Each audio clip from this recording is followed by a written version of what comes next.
Forged by Fire, Chapter 2. When Gerald woke up, he didn't know where he was. He was too scared to cry. Everything around him was white. The walls, which seemed to tilt toward him, the sheets, which were scratchy and so bright that he had to close his eyes, and the people whose pale white faces and uniforms made him think of ghosts that come to get you in the night. His throat felt scratchy and it hurt a little to breathe. And it smelled funny too, kind of like the medicine mixed with the stuff that Mama used to clean the floor. Mama, he remembered then. He wondered if she was mad at him. Maybe he was here to be punished. Terrified, he began to cry. "Hey, little man is coming around. How you feeling, sport?" Gerald didn't know what to say, or even if he should say anything to this strange white man with the orange-colored hair, so he just stared at him, trying to hold back the tears, needing to go to the bathroom, and wanting to go home. A pretty black lady walked into the room then, and at first Gerald thought it was Mama. But Mama never wore white, and this lady was smiling, and Gerald knew that when Mama came to get him, she'd be screaming and yelling and cussing. Mr. Orange Hair walked over to her and said in a voice that was supposed to be too low for Gerald to hear, "Did you get in touch with social services yet?" "Yes, they're on their way, but that may take all night. You know how it goes." "Has the mother been found yet?" "Yeah, she showed up right as they were putting the kid in the ambulance, screaming hysterically about her precious baby. If that teenager from next door hadn't rushed into the apartment when he did, there would have been nothing left of her precious baby but a charred ember." "You've got that right. Did you get the whole story?" "From what we can tell, he had been there by himself for a few hours, probably playing with matches.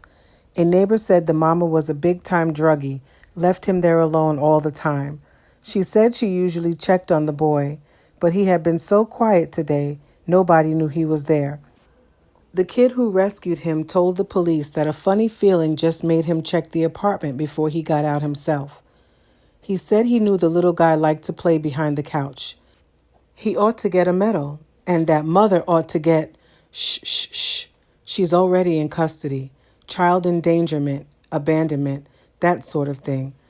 Plus, it looks as if he's been abused physically as well. He's got lots of old bruises and scars, and a burned spot on the palm of his hand that doesn't look accidental. Makes me want to scream." "Yeah, tell me. You never get used to the bruised or burned or bleeding babies, the kids who've been abused, or the parents who bring them in. How old is he? 3? Does he have any other relatives?" "Yes, an aunt, I think. She's on her way." "Good. Well, I think he's stable now, but I bet he's mighty frightened. See if you can find a big hug for him." Gerald listened as the pretty lady walked toward the bed. He kept his eyes closed because he was scared and because he didn't want her to know that he had been listening. She didn't know he was an expert in listening to the conversations of grown-ups. He used to sit so quiet he was almost invisible and listen to Mama and her friends talk about stuff he wasn't supposed to hear. "I see, Gerald." "He's hiding behind his eyes." "How did she know?" Her voice was soft and playful. She took his small hand in hers. "Come on," she said gently. "Let me see those pretty brown eyes." Her voice seemed to be smiling, so Gerald opened his eyes. He thought she looked like an angel, with her round brown face and soft white uniform. He wondered if she could fly. He smiled back at her. "That's better. How do you feel? Would you like some water?" Gerald nodded. She took a spoon and picked out an ice chip and placed it on his tongue. He didn't realize the intensity of the fire in his throat until the soothing ice chip began to cool the flames. "More," he whispered. "Sure, baby cakes, but let's take it easy." She gently spooned another chip onto his tongue. "I want my mama," Gerald said, the tears filling his eyes again. "Your mama's real busy right now, but she'll be here as soon as she can. She loves you very much, you know. But I'm going to stay right here with you until your mama or your aunt gets here, okay? You've been alone long enough." Here's another little chip of ice. Let's see if we can cool that fire. Gerald relaxed finally, letting himself enjoy the coolness of the sheets and the warmth of her smile. He let her help him to the bathroom, and as she lifted him back to the bed, she hugged him gently. She tucked the soft blanket around him. He sighed and drifted beyond the memories of the day. He slept. The orange-haired doctor returned, checked the pulse of the sleeping child, and sighed to the nurse. I wonder what's going to happen to our little friend here. He'll be okay in a day or two. But what will become of the rest of his life? Just as the nurse was about to answer, Aunt Queen stormed into the room. Miss Queen Marie Antoinette Lincoln literally filled a room when she entered it. She was dressed in bright red from the top of her elaborate turban to the tips of her polished fingernails, and an air of regal self-assurance seemed to travel with her. Her eyes, which commanded immediate respect, sparkled with a fire that matched the shine on her highly polished wheelchair, her throne. Her voice, loud and authoritative, demanded, "Where's my nephew?" Dr. Orangehair, probably better known as Dr. McFall, was used to irate or worried relatives and was not intimidated by Aunt Queen's dramatic entrance. "If you mean little Gerald, he's just fallen asleep. Let's go out into the hall where we can discuss this without disturbing him." Without a word, Aunt Queen rolled out of the ward, past the nursing station, and through the large wooden doors into the hall. How she managed to get her chair through those heavy doors just ahead of him so that the door bumped him on the swingback, he wasn't sure, but he thought he saw her smile with satisfaction when he came into the hall rubbing his shoulder. "I'm Dr. McFall. Your nephew is very lucky. He's suffering from mild smoke inhalation, but he's not burned or otherwise physically injured. Emotionally, the injuries may be much deeper, but only time will tell. He's going to need lots of love and emotional support in the next few months. That's why I'm here, doctor. I've been trying to get that girl to let me take care of this boy ever since he was born, but I got to give her credit. She tried. She's got a good heart. She really does love him. She just doesn't know much about mothering. She ain't learned how to take care of herself good, let alone take care of a baby. And them drugs ate up what little sense she had. I should have stepped in before now. Probably should have turned her in, but she's family. You understand how it is, don't you? The boy could have died tonight. Well, praise the Lord he didn't. When can I take him home?"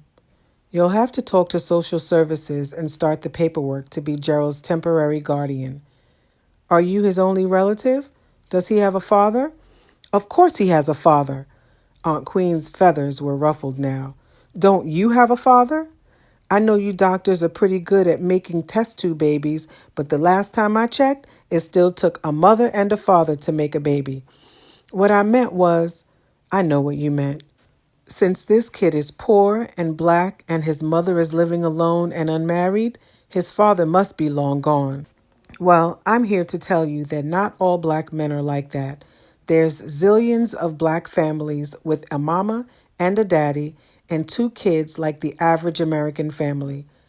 Aunt Queen's shoulders drooped a bit then, and she said with resignation, "But unfortunately, this ain't one of them. I don't know where the boy's daddy is. I just didn't want you to assume. You could have been wrong, you know." Dr. McFall smiled. "You're quite a lady, Miss Lincoln. How are you going to take care of a 3-year-old from that wheelchair?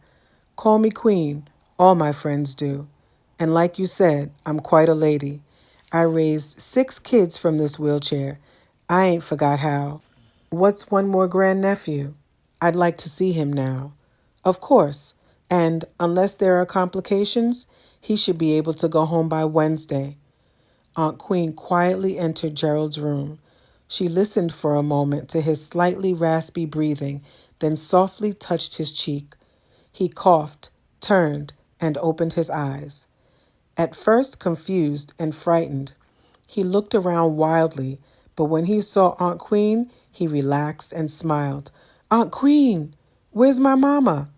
Your mama hasn't been feeling well, Gerald, and she's going to a place that's going to make her feel all better, just like you came here to get better. She told me to tell you that she loves you very, very much. Why don't you come and stay at my house, Gerald, just till your mama comes home, okay? Can we have oatmeal every day? Can I put syrup on my oatmeal? Mama never lets me. We won't tell her. Aunt Queen smiled with a mischievous grin. What about G.I. Joe? Who? My G.I. Joe man. Mama got him for me. I left him. I left him. Suddenly, the memories overwhelmed the boy. The flames, the fear, the feeling of utter desolation were too much for him to handle. He cried huge body-racking sobs. Queen positioned her chair close to his bed, deftly lifted him up, and cuddled him in her ample lap. She rocked and crooned while he wept for all the pain he had known in his short life and for all the pain yet to come.